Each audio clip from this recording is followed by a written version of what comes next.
First of all, if there's a problem, it's always the conductor's fault. Always. The conductor has a habit of blaming the players. I mean, we're talking also about parents and other leaders.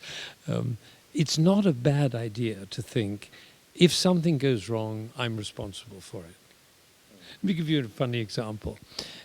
I was conducting the Italian Symphony of Mendelssohn. And the Italian Symphony of Mendelssohn begins like this. Like that. And the violins come. One of my violinists made a mistake and thought it was. He came in early, 2 bars. Well, of course, it was a catastrophe. We were in the concert. I stopped. And I quietly said, because I tell my students, if you make a mistake, how fascinating. Like that. You raise your hands, you go, how fascinating. Like that. So I stopped. I said mentally, how fascinating. We started again. And they came in perfectly. At the intermission, my personnel manager said, I know who did that. Would you like me to tell you? I, of course, didn't see it because I was looking at the wind players, right? So I said, no, I did that. Now, I didn't actually do it. Obviously, I didn't play the violin, and I also didn't do anything. Nobody else came in. But I chose at that moment to take responsibility for everything that happens in my life. I said, I did that. The result of which was, it was all over.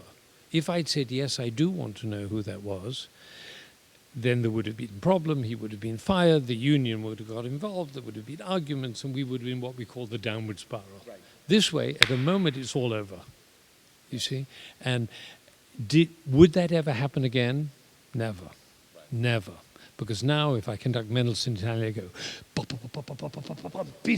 and then they come in. There's no question. Yeah. So the fact that one player could misread it could mean that I did something to confuse that person. If I confused him, I have to take responsibility. I think that if a horn player misses a note, and they do sometimes, it's always the conductor's fault. Always. And you see, the thing is, if you approach an orchestra this way, you give them a white sheet so they can speak to you.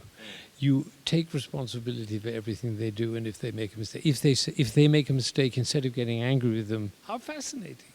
That creates an atmosphere of trust, of enjoyment, of joy, and of willingness to take risks, which is absolutely essential in an orchestra.